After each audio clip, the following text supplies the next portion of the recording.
자, 두 번째 주전부리는요. 다가올 AI 시대, 차세대 반도체 3대장 뜬다. 이렇게 펌핑하는 언론이 제일 문제 아닐까요?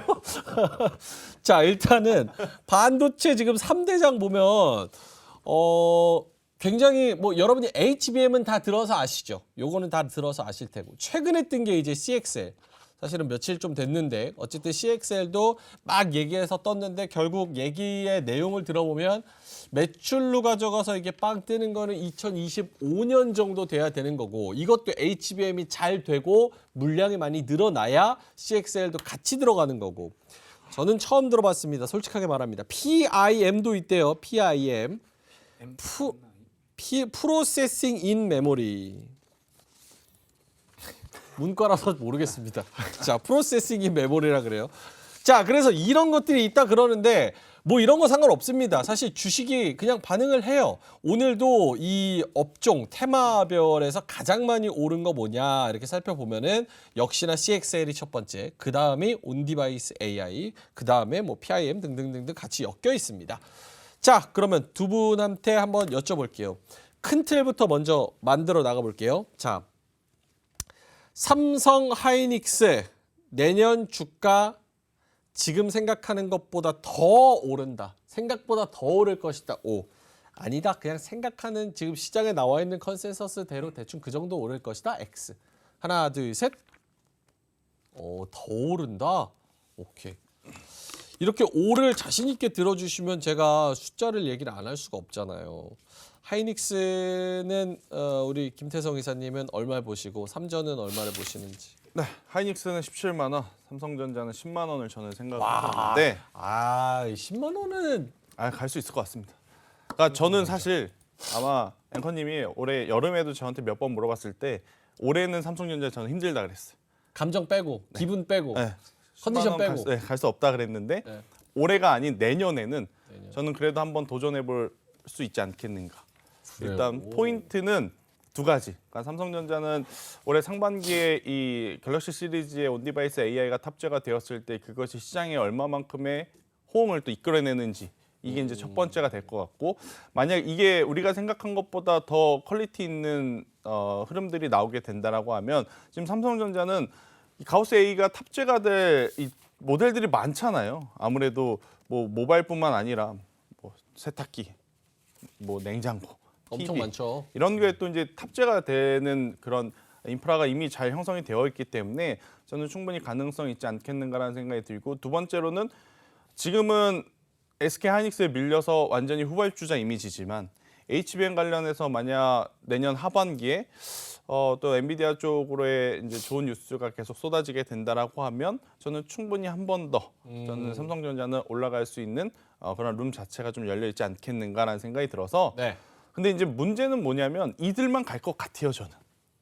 내년에. 소부장은 안 가고 네, 소부장은 오히려 조금 그럴 저는 수가 있을까요? 수급이 모자랄 것 같고, 만약에 움직이게 되면 삼성전자, SK 하이닉스에 조금 먼저 좀 쏠리는 시장이 되지 않을까라는 나름의 좀 고민은 되고 있고, SK 하이닉스는 일단 우리가 기대감을 높게 가져왔던 HBM에 대한 이제 성과가 숫자로 찍히는 그러한 원년이 될 가능성이 높고, 지금 여기 위치 자체도 뭐 월봉 차트인데요.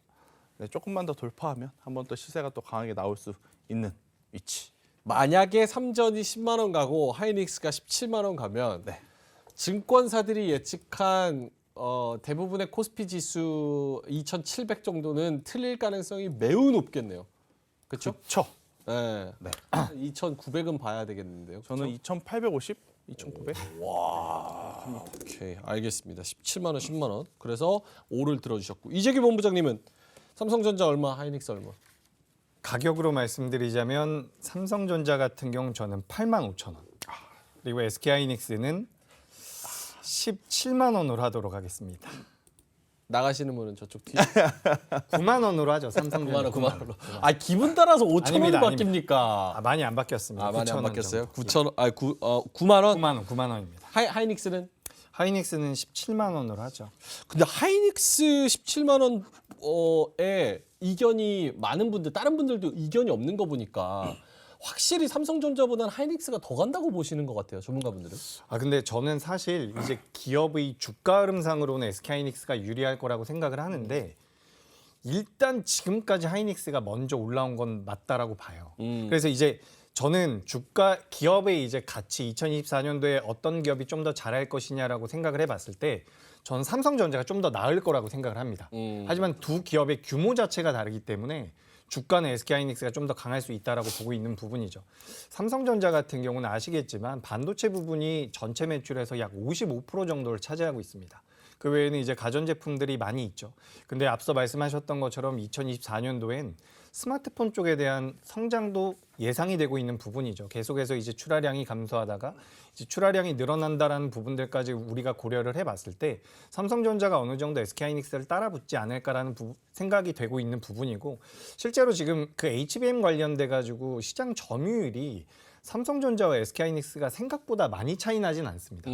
그렇기 때문에 이제 내년에 삼성전자의 주주 입장에서는 삼성전자 같은 경우 스마트폰 쪽에서 어느 정도 해주고 그리고 HBM 쪽 같은 경우도 SK하이닉스는 많이 올라왔는데 삼성전자 같은 경우는 상대적으로 덜했기 때문에 이런 것들이 이제 좀 시너지 효과를 보이게 된다면 뭐 9만 원대까지는 충분히 올라올 수 있지 않을까. 다만 저는 10만 원은 좀 어렵지 않을까 생각을 하고 있는 부분이고요. 다만 이제 이런 과정에서 그러니까 기업에 대해서는 삼성전자가 좀 더 유리할 수 있다라고 보는데 주가 흐름상으로 이제 하이닉스가 좀 더 탄력적으로 움직일 수 있다라고 생각을 하고 있는 부분은 아무래도 기업의 규모 자체가 다르다 보니까 그렇죠. 그래서 이제 하이닉스가 주가 흐름상으로는 좀 더 재밌지 않을까. 이렇게 정리드리도록 하겠습니다. 확실히 센티적으로도 그렇고 하이닉스가 좀 더 가볍고 그 다음에 만년 2등이었는데 그걸 탈피할 수 있다는 뭔가 기대감적인 모멘텀이 좀 있는 것 같고 실제로 HBM도 하이닉스가 지금은 좀 더 잘하고 있으니까 그런 부분에서도 좀 메리트를 좀 주는 것 같습니다. 자, 오케이. 그러면 요거 한번 여쭤볼게요. 지금 뭐 큰 반도체 큰형님 둘 하이닉스, 삼성전자 얘기를 했고 그러면 요 AI 시대 다가온다 해가지고 소부장을 투자한다고 하면 HBM, CXL, PIM 이 중에서 어떻게 뭘 해야 되는 거예요? 해야 되는 거예요? 아니면 하지도 말아야 되는 거예요?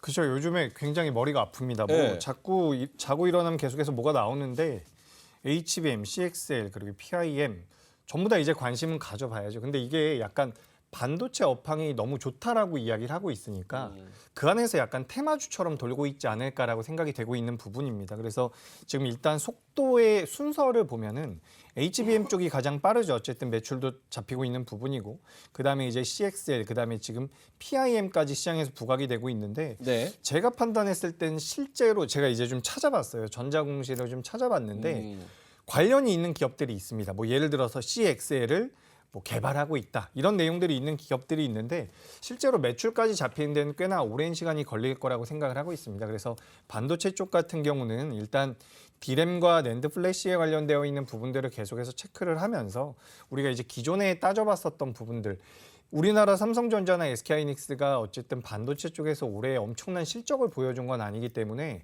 이게 이제 2024년도에 실적으로 나오는지 여부를 좀 따져보면서 이제 대형주 위주로 좀 보시는 것도 괜찮다. 다만 이제 트레이딩이라든지 빠른 매매를 하시겠다라고 한다면 작은 기업들이 당연히 유리할 거라고 보고 있습니다. 그리고 제가 방금 전에 삼성전자와 SK하이닉스 말씀드리면서 삼성전자의 주가 흐름을 좀 더 긍정적으로 말씀을 드렸는데 그러니까 주가의 상승률도 삼성전자가 좀 더 높을 거라고 제가 말씀을 드렸더라고요.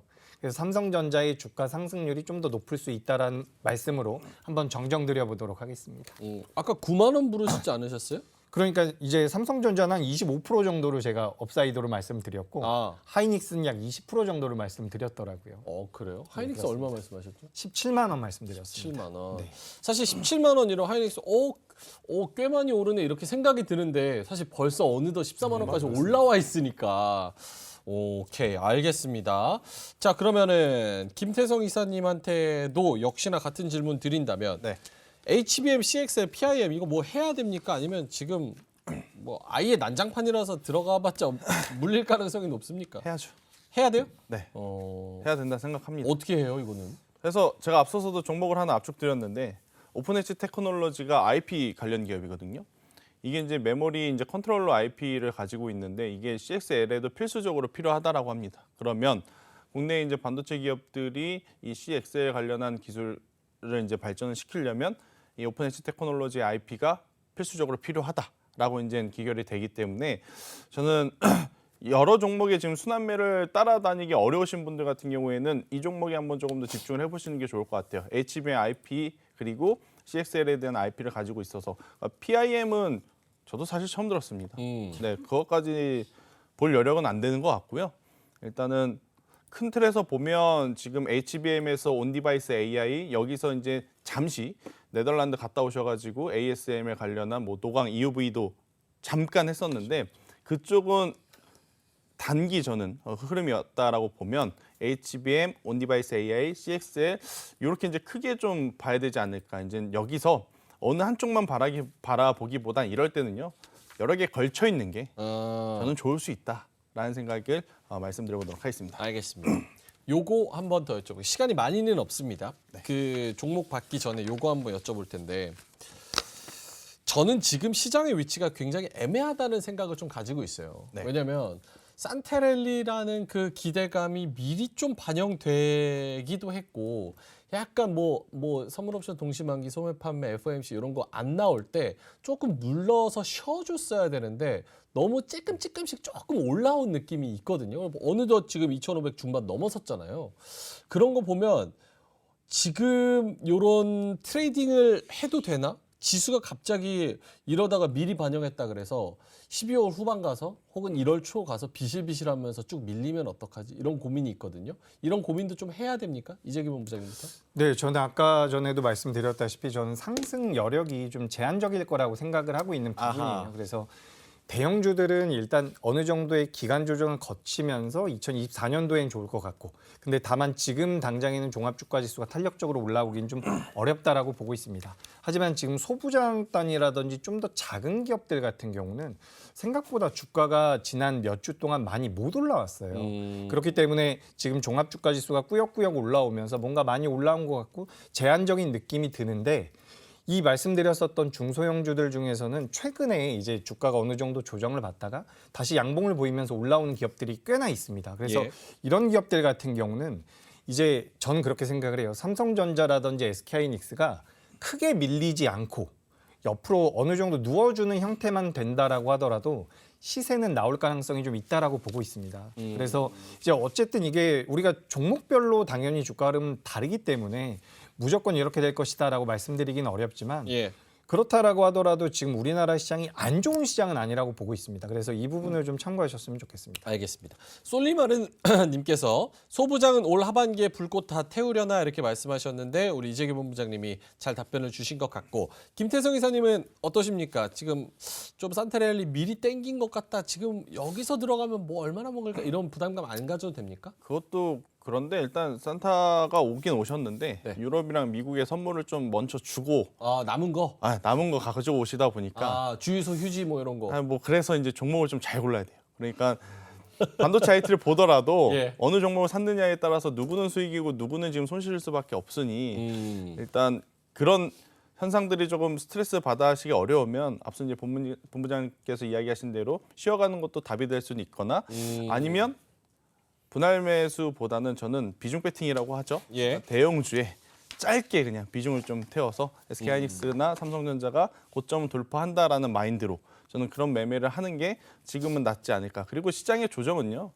뭐 12월이라고 우려할 게 아니라 항상 우려해야 되는 부분이라서 너무 우려하면 매수 못합니다. 알겠습니다. 그러면 빠르게 종목 하나하나씩만 받고 가볼게요. 어떤 종목이 지금 우리가 내일 노렸을 때 어느 정도 수익을 좀 줄 수 있을지 목표가까지 이재규 본부장님부터. 내일 말씀이시죠? 제가 그러면 네. 요 덕산 테코피아라는 기업이 있습니다. 덕산 테코피아. 덕산 테코피아 같은 경우는 우리가 이제 소재 기업으로 많이 알려져 있죠. 디스플레이 소재도 진행을 하고 있고 반도체 소재도 진행을 하고 있는데 최근에는 이제 2차 전지 전액 쪽에 엮여 있는 상황입니다. 실제로는 반도체 소재 쪽에 대한 매출이 디스플레이 쪽보다 좀 더 많아요. 근데 시장에선 디스플레이 업체라고 알고 있는데 반도체 쪽 소재 매출이 좀 더 많은 상황에서 지금 2차 전지 전액 같은 경우는 최근 들어서 주가 흐름이 잘 나오고 있는 상황입니다. 이제 전액 관련주로서 이제 엔캠 같은 기업들이 있죠. 그래서 이제 덕산테코피아 같은 경우는 종목 자체가 좀 더 작기 때문에 좀 더 탄력적인 흐름이 나올 가능성이 높다라고 보고 있습니다. 그래서 현재 29,900원대에서 거래가 되고 있는데 목표가를 잡아드리자면 좀 높이 좀 잡아드리도록 하겠습니다. 좀 길게 보시면 좋을 것 같고요. 25,000원대까지 잡아드리고요. 주가가 이제 반대로 밀려 내려왔을 때에는 17,500원 이탈하면 그때는 대응하시는 걸로 이렇게 말씀드리도록 하겠습니다. 알겠습니다. 가격 전략까지 쫙 말씀을 해 주셨고 덕산 테코피아 목표가 얼마라고요? 25,000원입니다. 25,000원, 손절가는 17,000원? 17,500원입니다. 17,500원. 오케이. 알겠습니다. 덕산 테코피아.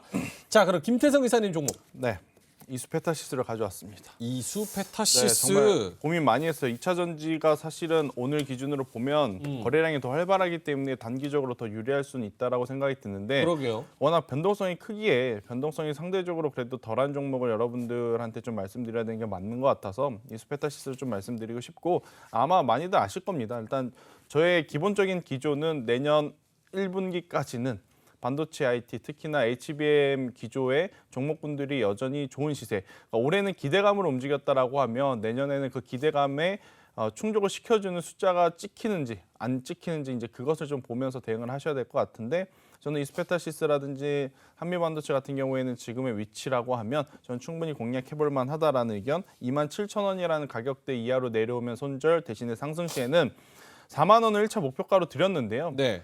만약에 이제 SK하이닉스가 막 전고점을 돌파하면서 정말 좋은 피날레를 좀 보여주면 저는 이스페타시스도 뭐 7월달에 기록했던 고점은 넘어간다라고 이제 생각하고 트레이딩을 하시는 게 맞지 않을까라는 의견 드려보도록 하겠습니다. 알겠습니다. 이렇게 이수페타시스 주셨고 일단은 33,000원 뚫어내는 게 중요해 보이네요. 그렇죠. 그래서 가격 전략을 잘 참고해 보시면 좋을 것 같고요. 두 분 다 살짝은 좀 너무 막 급진적이지 않게 2차 전지 막 돈 쏠리고 막 왔다 갔다 하는 것보다는 조금 반도체 쪽에서 보는 게 좋지 않을까 이렇게 말씀을 해 주셨습니다. 이로운 경제 채널 EBC